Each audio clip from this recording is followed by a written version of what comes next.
جہنم سے بچا لو اور اپنے گھر والوں کو جہنم سے بچا لو۔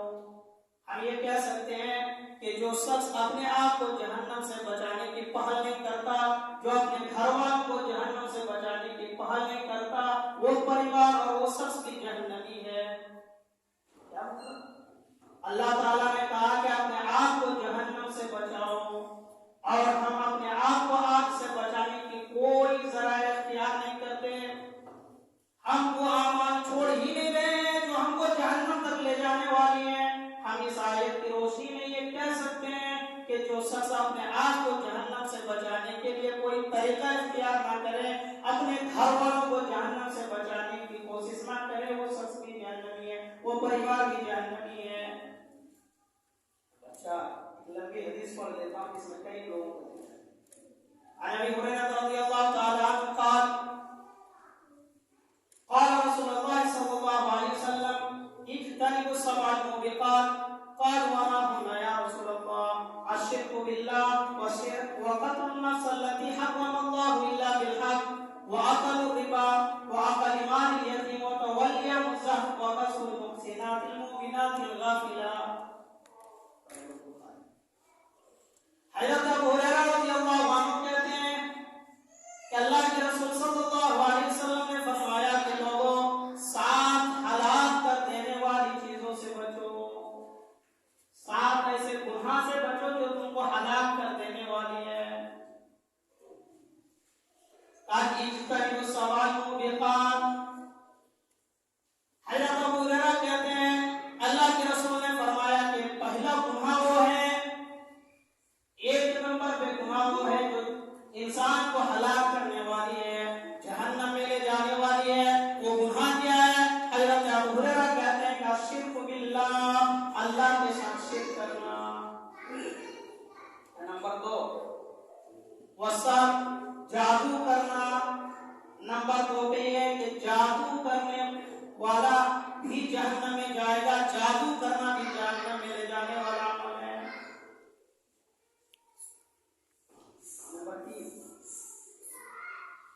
وقتل النفس التي حرم الله الا بالحق، ایسے جان کو قتل کرنا، ایسے نفس کو قتل کرنا جس کے قتل کو اللہ تعالیٰ نے حرام کر دیا ہے۔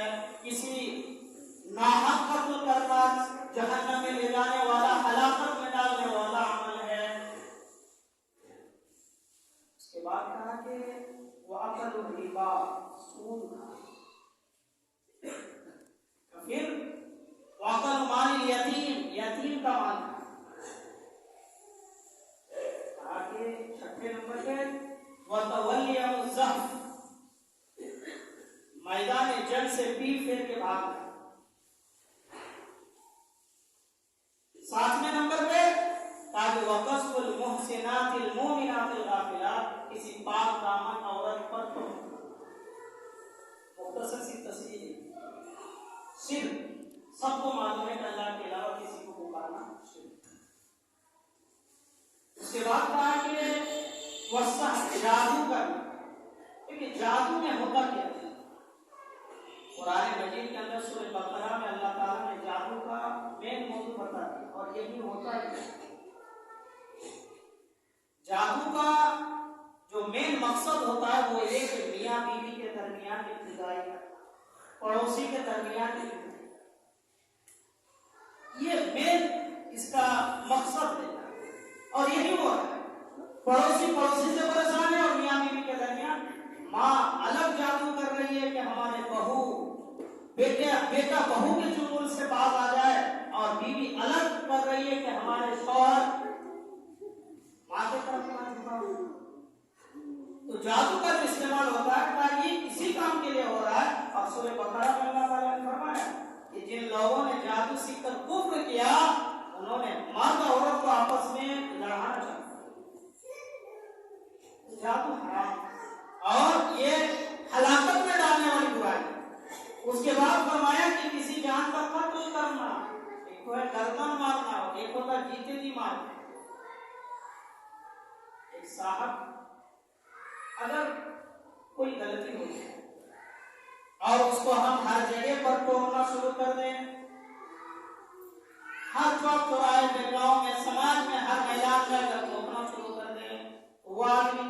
مر جائے گا. کہا کہ کسی ایسے نفس کو قتل کرنا جس کے قتل کو اللہ تعالیٰ نے حرام کر دیا، لیکن ہم جان کو نہیں مار رہے ہیں، دوسرے اعتبار سے اس کا جینا مشکل کیے ہوئے ہیں. قتل کے بعد انسان کی زندگی ختم ہو جاتی ہے، ہم نے جیتے بھی اس کی زندگی کو اس سے بھی ہم تو ہم قتل نہیں کر سکتے، جیتے بھی کسی انسان پر بندش بھی نہیں کر سکتے.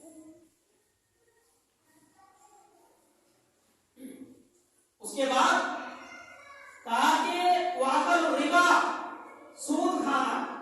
آج مسلمان، ہر مسلمان سود کے دلدل میں پھنسے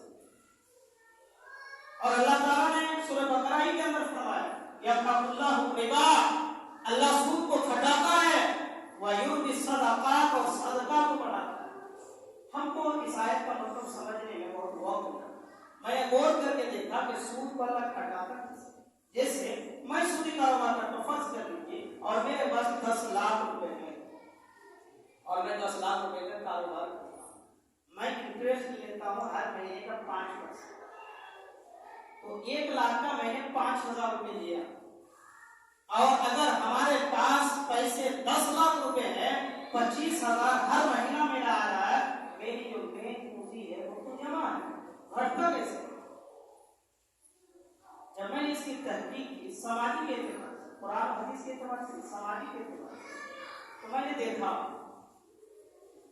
کہ سودی کاروبار کرنے والا فزیکلی اعتبار سے کبھی بھی مطمئن نہیں.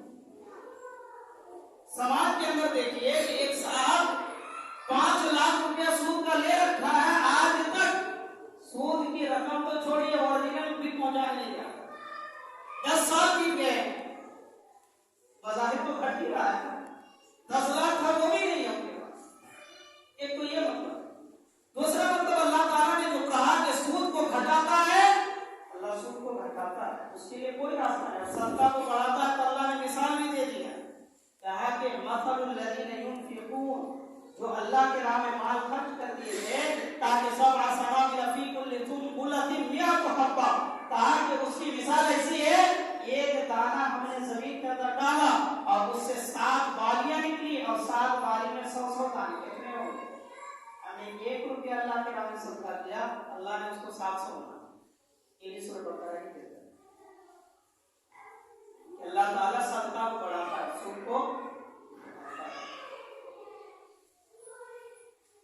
سود کا کھانا حرام اور صدقہ ہم کو کرنا چاہیے، لیکن مسلمان ہر معاملے میں کسی نہ کسی اعتبار سے سود میں پھنسے. اس کے بعد کہا کہ وَأَكْلُ مَالِ الْيَتِيمِ، یتیم کا مال ہلاکت میں ڈالنے والی برائی، جہنم میں لے جانے والا. یتیم کا مال ہم سمجھتے ہیں کہ یتیم کا مال سے مراد یہ ہے، جیسے میں ایک باپ سے 4 لڑکا ہوں، پہلے لڑکے کا انتقال ہو اور ان کے 4 بچے ہیں، بچیاں ہیں. اب یہ 4 بچیوں کا جو حصہ ہے، ان کے باپ جو کما کے گئے ہیں، ان کی جو پراپرٹی ہے، وہ پراپرٹی اب میرے پاس آ گئی، اس لیے کہ میرا بھائی کا انتقال ہو گیا. بچے سمجھدار تو ہے نہیں. اب ہم نے کیا کیا، بھائی کے پراپرٹی کو ہڑپ دیا. ہم سمجھتے ہیں کہ اس کو یہ یتیم کا مال تھا، یہ بھی یتیم ہی کا مال تھا. لیکن یتیم کا مال سے مراد شریعت نے کون سا یتیم کو کہا؟ جب آپ سورہ نساء کا مطالعہ کریں گے تو اللہ تعالیٰ نے سورہ نساء کے اندر تفصیل میں یتیم کا مال کھانے میں کس کو لایا معلوم؟ اللہ تعالیٰ نے سورہ نساء کے اندر فرمایا اللہ کہا کہ باپ کا انتقال ہو گیا ہے، تم جتنے بہن بھائی ہو ان کے درمیان ان کا مال کو برابر تقسیم کر دو. چاہے مال تمہارے پاس بہت زیادہ ہو یا مال تمہارے پاس بہت کم ہو، لیکن حصہ سب کو ان کے برابر دے دو جو حصہ اللہ تعالیٰ نے فرض کیا ہے. اللہ تعالیٰ نے یتیم کا مال یہاں کا ہے. بھائی اپنا حصہ لے رہا ہے، بہن کو حصہ نہیں دے رہا ہے. بھائی باپ کے انتقال کے بعد یتیم ہے تو بہن بھی تو یتیمہ ہے. اللہ تعالیٰ نے اس یتیم کو خاص طور پر نشانہ بناتے ہوئے کہا ہے کہ یتیموں کو ان کا مال، ان کا حق کچھ اور مانا لیتے ہیں، لیکن قرآن کریم نے جو یتیم پر زیادہ ٹارگٹ کیا ہے وہ قرآن کریم میں یتیم باپ کا انتقال ہو گیا، سارے بچے یتیم ہیں، مال جس کے پاس ہے کہا کہ یتیموں کا مال ناحق طریقے سے مت کھاؤ، اس لیے کہ یہ یتیموں کا مال کھانے والا جہنمی ہے، یہ جہنم میں لے جانے والا ہے۔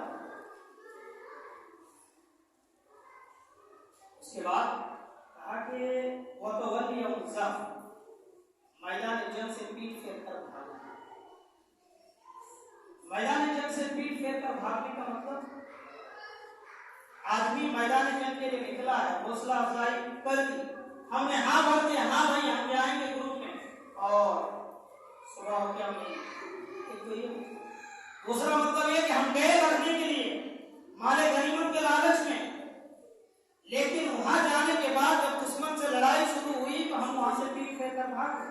مقصد کیا ہے کہ مسلمان شکست ہو گئے، مسلمانوں کو دھوکہ دے۔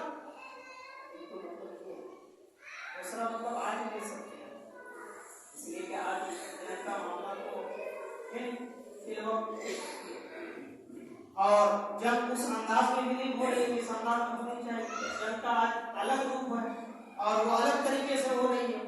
ایک مطلب اس کا یہ بھی ہو سکتا ہے کہ ہم نے کوئی پروگرام کا سیٹل مسجد مدرسہ یا کسی بھی کام کے لیے دینی امور میں، اور ہم نے اس میں نام لکھا دیا کہ ہم یہ کام کریں گے انشاءاللہ، اور عین وقت پہ ہم نے دھوکہ دیا، یہ بھی پیٹ پھیر کر میدان سے پیٹ پھیر کر بھاگنا یہ بھی ہے، اس لیے کہ جب ہم کوئی کام اللہ کے لیے کر رہے ہیں اور کوئی ایک آدمی اس میں سے نکل جائے، دھوکہ دے، ظاہر ہے کہ اگر پیسے کا معاملہ ہو یا کوئی بھی معاملہ ہو، انسان کو دقت کا سامنا کرنا پڑتا ہے، دقت تو ہوگی۔ اس لیے یہ بھی ایک طریقے کا میدان چھوڑ کے بھاگنا ہے، جس میں اللہ تعالیٰ نے فرمایا وَتَوَلِّ الزَّحْفَ۔ ہاں اگر کسی کے پاس مجبوری ہے، ریزن ہے، تو کوئی بھی اس کو اس کام سے نہیں روکتا ہے، آپ اپنی ریزن دے سکتے، لیکن قرآن کریم کے اندر جہاں منافقوں کا ذکر کیا، اللہ تعالیٰ نے وہاں واضح طور پر یہ کہہ دیا لا تعتذروا قد کفرتم بعد ایمانکم، ایمان لانے کے بعد تمہاری کوئی معذرت قبول نہیں کی جائے گی۔ اس لیے کہ سورہ فتح کے اندر اللہ تعالیٰ نے فرمایا کہ ان لوگوں کا مقصد یہ تھا کہ اللہ کے رسول جب نکلی تو کہا کہ اللہ کے رسول اور صحابہ وہاں سے واپس نہیں آئے، یہ مقصد ہے، اس لیے اللہ تعالیٰ نے ان کو معاف نہیں چھوڑا ہے۔ آخر میں کہا کہ وقت المحسنات المؤمنات الغافلات، پاک دامن عورت پر تہمت۔ آج ہمارے سماج کے اندر یہ برائی ہے، کچھ رہے یا نہ رہے، ہم کو ہر آئے دن کسی نہ کسی کی کچائی کرتے، اور اللہ تعالیٰ نے کسی چیز کو منع کیا۔ سورہ حجرات کے اندر اللہ تعالیٰ نے فرمایا أَيُحِبُّ أَحَدُكُمْ أَن يَأْكُلَ لَحْمَ أَخِيهِ مَيْتًا فَكَرِهْتُمُوهُ، کیا تم میں سے کوئی شخص اپنے مردہ بھائی کا گوشت کھانا پسند کرو گے؟ کوئی پسند کرے گا؟ نہیں۔ تو پھر اللہ تعالیٰ نے کہا فَكَرِهْتُمُوهُ، یقیناً تم اسے ناپسند کرو گے، تو کہا کہ اللہ تعالیٰ سے کرو اور غیبت کرنا چھوڑو، اس لیے کہ غیبت کرنا اور اپنے مردہ بھائی کا گوشت کھانا برابر۔ پاک دامن بھولی بھالی عورت پر زنا کی تہمت ہے، کسی بھی آدمی کی ذات کے ساتھ آپ کی جوڑی، اللہ تعالیٰ نے سورہ حجرات کے اندر فرمایا کہ لا يسخر قوم من قوم عسى ان يكون خيرا منهم، کوئی قوم کسی قوم سے، کوئی قوم کسی قبائل سے نہ لڑے، کیوں؟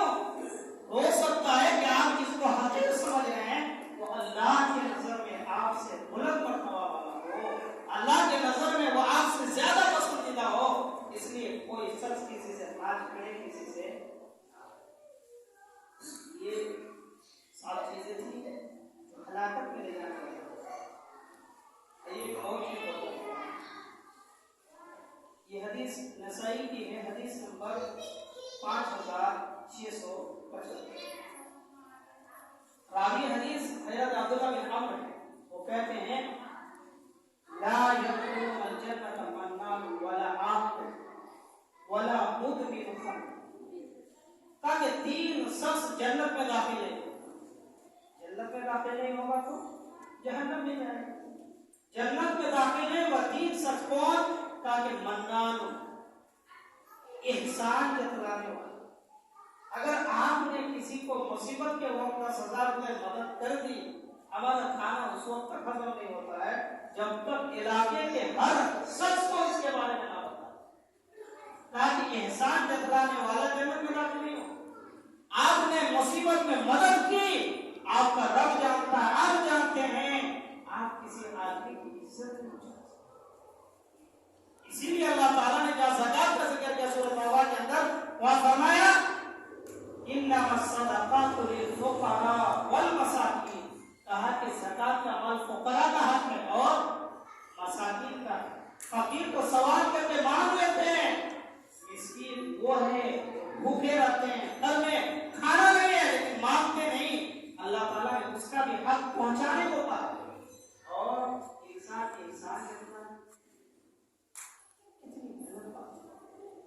اللہ کے رسول نے فرمایا کہ احسان جتلانے والا جنت میں داخل نہیں ہوگا. ولا آکم، ماں باپ کا نافرمان، رشتہ کاٹنے والا، رشتہ توڑنے والا. آج ہم پیسے والے ہو گئے، وہ ہمارے غریب رشتے دار آئے، ہمیں چہرہ پھر ہم بڑے ہو گئے، کمانے کے قابل ہو گئے، ماں باپ کا حساب لے کے تم نے کاٹ دیا. ولا آکم، رشتہ توڑنے والے جنت میں داخل نہیں ہوگا. اور تیسرا شخص ولا مدمن الخمر، شراب کا عادی جنت میں داخل. آخر میں ایک اور حدیث پڑھ کے بات ختم کرتا ہوں. راوی حدیث حضرت ماقی بن یاسر رضی اللہ عنہ ہے، وہ کہتے ہیں اللہ کے رسول صلی اللہ علیہ وسلم نے فرمایا، یہ حدیث بخاری کی حدیث نمبر 7150، کہتے ہیں کہ اللہ کے رسول صلی اللہ علیہ وسلم سے ہم نے سنا، آپ صلی اللہ علیہ وسلم کہہ رہے تھے کہ ما من عبد، کہا کہ کوئی بندہ جس کو اللہ تعالیٰ کی ذمہ دار بنائے، جس کو اللہ تعالیٰ کی ذمہ دار اور فلم یہودھا، اور انہوں نے بنصیحت اپنے ذمہ داری کو صحیح طریقے سے نہیں نبھایا. فلم یہودھا بنصیحت، اور انہوں نے اپنی ذمہ داری کو صحیح سے نہیں نبھایا، اپنے خیر خواہی کے ساتھ نہیں نبھائی، تاکہ الا لم یجد رائحۃ الجنہ، وہ جنت کی خوشبو پر نہیں پائے. ذمہ داری اگر اللہ تعالیٰ نے آپ کو دی ہے، یہ اللہ تعالیٰ کی امانت ہے. اب باپ ہیں، بچے آپ کے لیے اللہ کی امانت ہیں. اب شوہر ہیں، بیوی آپ کے لیے اللہ کی امانت ہے. آپ علاقے کے ذمہ دار ہیں، علاقہ آپ کے لیے امانت ہے. آپ پورے ورلڈ کے ذمہ دار ہیں، ورلڈ آپ کے لیے اللہ کی امانت ہے. اور اس کے ساتھ خیانت کرنے والا کہ جنت کو چھوڑو، جنت کی خوشبو تک نہیں پائے گا. رائحۃ الجنہ، جنت کی خوشبو تک نہیں پائے گا. اور طبرانی کی روایت میں ہے کہ جنت کی خوشبو